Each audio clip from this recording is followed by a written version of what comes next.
अक्षय नवमी भी कहते हैं। कब है? जम के बोलो जरा। कल। आज गोपाष्टमी है, कल आंवला नवमी है।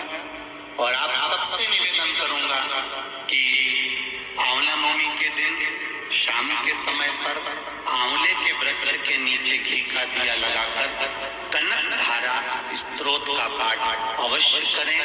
नहीं आता हो तो मोबाइल पे उसको सुने और एक बार आंवला नवमी के दिन आंवले के वृक्ष के नीचे कनक धारा स्तोत्र का पाठ चाहे संस्कृत में चाहे हिंदी में करना चाहिए। उससे साल भर लक्ष्मी की कमी नहीं आती और आनंद का अनुभव होगा। करो। एक कितना सुंदर संवाद यहाँ पर लिखा हुआ है। देव उठनी एकादशी के दिन भगवान उठेंगे और देव उठनी एकादशी के दिन भगवान उठकर अपना कार्यभार भगवान शंकर जी से लेंगे। उससे पहले ऐसा नहीं है कि केवल देव उठनी एकादशी पर भगवान उठेंगे। आज जब आंवला नवमी का दिन आया और भगवान नारायण ने शयन करते करते अपनी करवट पर थोड़ा सा बदला और बदलने के बाद भगवान की अर्ध निंद्रा हुई और नींद थोड़ी सी जागी और जागने पर लक्ष्मी जी उनके चरणों के पास में विराजी थी और विराजते से लक्ष्मी जी ने भगवान विष्णु जी से निवेदन करा, मेरे मन का एक संशय है, मैं आपसे कहना चाहती हूँ।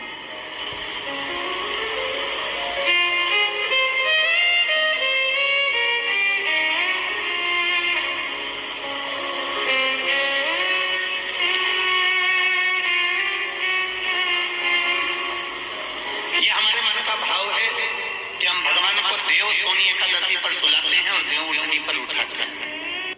कथाकथी अग्नि पुराण, पद्म पुराण, नर्मदा पुराण हमको वर्णन करती है।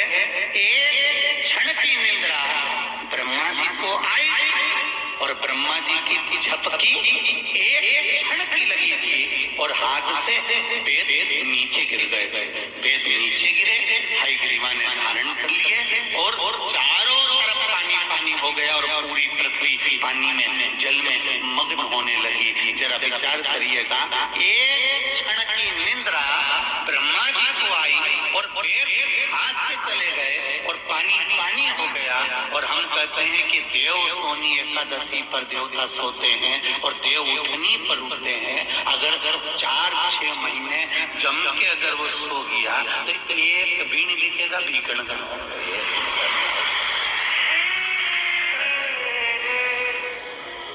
ये सोने की तो भगवान की लीला।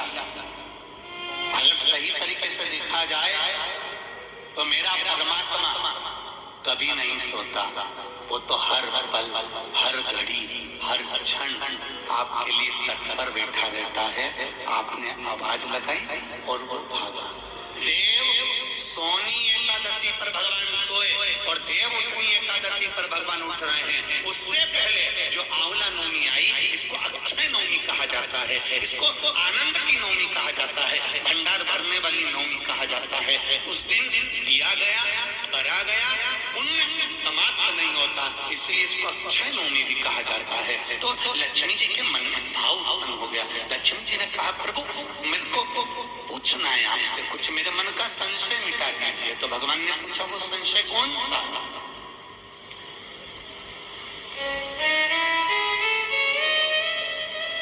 क्या संशय है आपका?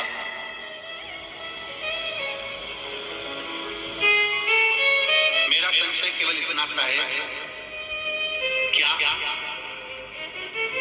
सोने से पहले आपने भगवान शंकर को पूरी सृष्टि का भार दिया था? क्या शंकर भगवान पूरी सृष्टि को सही से चला रहे हैं? आपको ज्ञात है? भगवान विष्णु बोले, हाँ हाँ,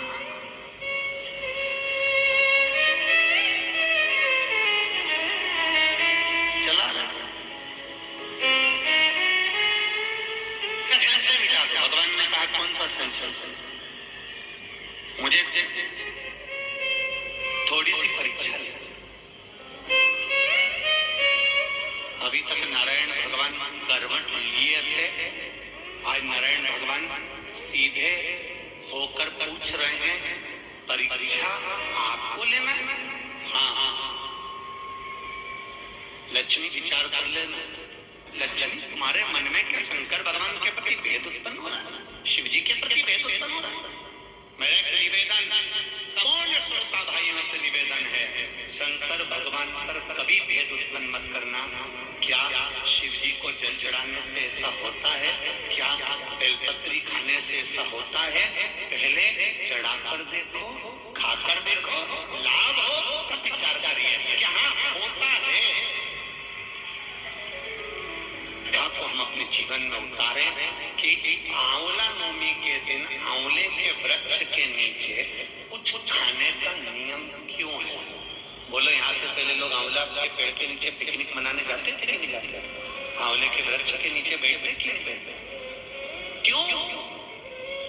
कोई तुमसे पूछे, कल के बच्चे तुमसे प्रश्न कर लेंगे, मम्मी ये आंवले के वृक्ष के नीचे क्यों पूजन करती हो? आंवले के पेड़ के नीचे क्यों जाती हो? आंवले के वृक्ष के नीचे पिकनिक मनाने क्यों जाना चाहिए? आंवले के वृक्ष के नीचे कुछ क्यों खाना चाहिए? आंवले के नीचे बैठकर दीप क्यों जलाना चाहिए? आज के बच्चे जो विज्ञान का युग है, इस विज्ञान के युग के बच्चों को विज्ञान के साथ जोड़कर बताना पड़ेगा आपको कि आंवले के वृक्ष की महत्वता क्या है।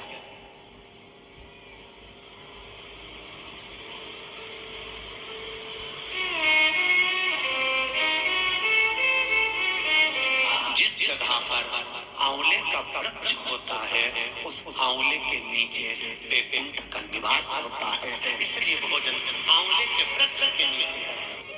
कल आंवला नवमी है, आंवले के वृक्ष की पूजन मेरी माताएं, मेरी दीदियां, मेरी बेटियां जब करें, भाई लोगों से भी निवेदन है, समय निकाल कर, केवल माताओं के लिए आंवले का वृक्ष नहीं है, आपके लिए भी है।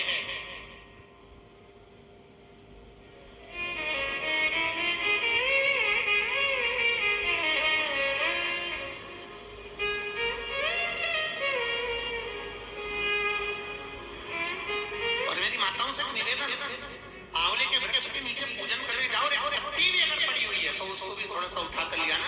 अगर घर का कोई व्यक्ति नहीं गया होगा तो उसको मस्तक पर घर में ही वो पत्ती लग जाएगी, तो वैकुंठ का भाव तो उसके पास तक पहुंच जाएगा। उतना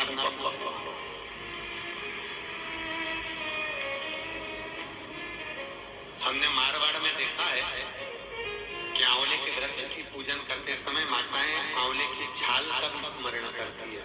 अपनी चीटी उंगली अंगुष्ठ से मारवाड़ी माताएं उसको भी अपने पल्लू में लेकर आती है, दीप प्रज्वलन करती है, उसको अलमारी में लाल वस्त्र के अंतर्गत तिजोरी में रखती। क्यों? क्योंकि वो वैकुंठ का एक हिस्सा, वैकुंठ का एक भाव।